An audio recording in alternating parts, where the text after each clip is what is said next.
तीन सास की एक बहू पार्ट 2। कहानी में अभी तक आपने देखा पाखी की पहली रसोई किस तरह होती है और अब आगे पाखी तीनों सासू की कही गई आधी आधी डिशेस बनाती है और इस तरह अपनी पहली रसोई की रस्म पूरी करती है। अरे पाखी बहू, तुमने अपना सारा काम निपटा लिया है ना? तो जरा यहाँ आना। मेरे ना घुटनों की मांसपेशियों में बड़ा दर्द हो रहा है। जरा तेल या बाम से मालिश तो कर दे बेटा। तभी वहाँ पर इंद्राणी और कलावती भी आती हैं। पाखी बहू, चलो मेरे साथ बाजार। मुझे ना नई साड़ियाँ खरीदने हैं। तुम्हारी फैशन सेंस बहुत अच्छी है ना, इसलिए मैं चाहती तीनों हूँ माए कि तुम मिलकर मेरे साथ प्रमोद की चलो। शादी एक अरे लड़की पर से मैं करा यहाँ पे देते हैं। पहले आई, तुम्हारे साथ ही सही, लेकिन मेरी स्पीड सबसे तेज थी। पाखी बहू, मेरे कमरे की अलमारी और पर्दे साफ कर दो ना, बहुत धूल जम गई है। मुझे खांसी भी आ रही है। और ऐसे कैसे तुम दोनों मेरी बहू को अपने साथ ले जा सकती हो? सबसे पहले मैंने बहू को कहा है कि वो मेरे घुटनों की मालिश कर दे। अब जाओ, 1 घंटे के बाद अपनी ये फीकी शक्लें लेकर फिर से आना। सुधा मैडम, ज्यादा ना बोलो। पाखी बहू को तुम दोनों से ज्यादा नेक दिया है मैंने, इसलिए पाखी बहू तो मेरा ही काम करेगी। और वैसे भी ये सुशील सर्वगुण संपन्न बहू अपनी इस बेचारी बूढ़ी सास को खांसते हुए कैसे देख सकती है? क्यों पाखी बहू?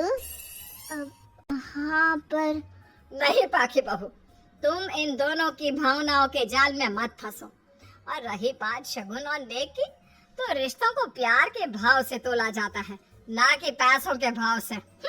मतलब ही कहीं के।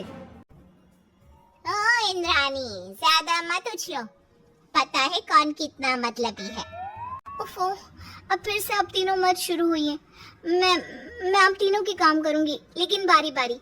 सबसे पहले सुधा सासू माँ का, फिर कलावती सासू माँ और फिर इंद्राणी सासू माँ का। इसके बाद तीनों सासू में फिर से लड़ाई और कहासुनी छिड़ जाती है।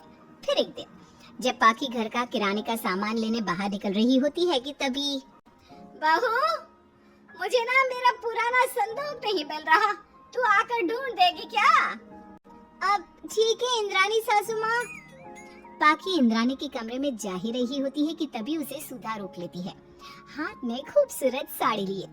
पाखी बहू, ये मेरी ना साड़ी पर पिछली बार अचार गिर गया था, इसे प्लीज अच्छे से धो देना। वो कल शाम को विमला जी की बेटी की शादी में जाना है ना। एक ही बार पहनी है साड़ी मैंने, अभी धो देगी तो कल तक अच्छे से सूख जाएगी और कड़क इस्त्री करके मैं तेरा परफ्यूम मार के शादी में जाऊंगी। हाँ, लेकिन सुधा सासू माँ, उतने में कलावती भी वहाँ पर एक कढ़ाई लेकर आ जाती है। पाखी बहू, ये मैंने कल रात को मेहंदी भिगोई थी लोहे की कढ़ाई में, मेरे बालों में लगा देना बिटिया। तो मेरी प्यारी बहू है ना?